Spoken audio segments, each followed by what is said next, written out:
नमस्ते। आज हम मध्य प्रदेश को बिल्कुल जमीन से समझने वाले हैं। मेरा मतलब है वहाँ की मिट्टी को। तो चलिए इस बेहद दिलचस्प टॉपिक में थोड़ा और गहराई तक जाते हैं।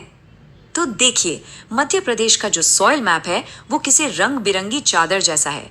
और ये चार्ट हमें दिखाता है कि ये चादर 5 मुख्य तरह के मिट्टी से बुनी गई है।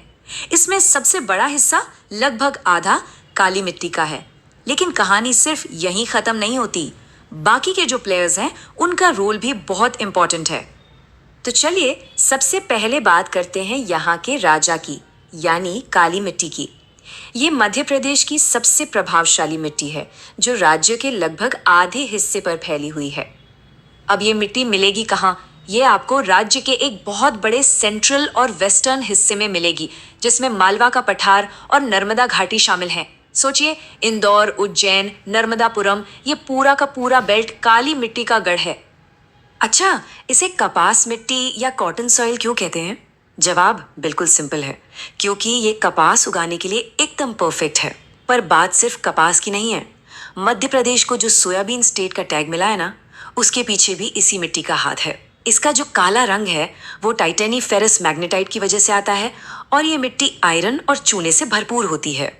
चलिए अब आगे बढ़ते हैं और बात करते हैं राज्य की दूसरी सबसे बड़ी मिट्टी की, जो अपने चटक रंगों के लिए जानी जाती है। ये है लाल पीली मिट्टी। ये मिट्टी आपको ज्यादातर राज्य के पूर्वी हिस्से यानी बघेलखंड रीजन में देखने को मिलेगी।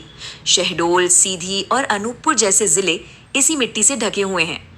तो ये लाल और पीली क्यों होती है? इसके पीछे थोड़ी सी केमिस्ट्री है।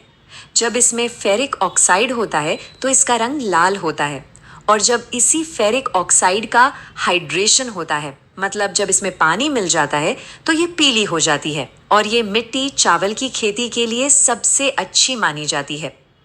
अब जरा उन मिट्टियों पर भी नजर डालते हैं जो सपोर्टिंग कास्ट का रोल निभाती हैं। भले ही ये मात्रा में कम है, लेकिन मध्य प्रदेश की खेती बाड़ी में इनका रोल भी बहुत जरूरी है।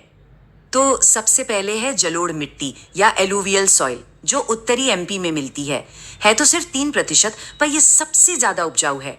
गेहूं और सरसों के लिए एकदम बढ़िया। फिर आती है मिश्रित मिट्टी, जो बुंदेलखंड के इलाके में है। और आखिर में है लेटेराइट मिट्टी, जो छिंदवाड़ा बैतूल में मिलती है और ये सबसे कम उपजाऊ मानी जाती है।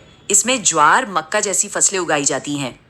तो अभी तक हमने जो भी अलग अलग बातें जानी, अब उन सबको जोड़कर देखते हैं, समझते हैं कि ये सारी मिट्टियां मिलकर मध्य प्रदेश की एग्रीकल्चरल पहचान कैसे बनाती हैं। देखिए, एक ही राज्य के अंदर कितना बड़ा फर्क है। एक तरफ है नदियों से बनी सुपर फर्टाइल जलोढ़ मिट्टी, और दूसरी तरफ है सबसे कम उपजाऊ लैटेराइट मिट्टी, जिसे वहां के लोग भाटा भी कहते हैं। ये दिखाता है कि अलग अलग इलाकों के किसानों को कितने अलग अलग तरह के चैलेंजेस का सामना करना पड़ता है। तो ये सब हमें एक बड़े सवाल पर लाकर खड़ा करता है। क्या मध्य प्रदेश की कृषि शक्ति का असली राज उसकी मिट्टी की इसी विविधता में छिपा है? एक तरफ कपास और सोयाबीन उगाने वाली विशाल काली मिट्टी, तो दूसरी तरफ हमारे अनाज के भंडार भरने वाली उपजाऊ जलोढ़ मिट्टी। शायद यही विविधता ही इसकी असली सुपर पावर है।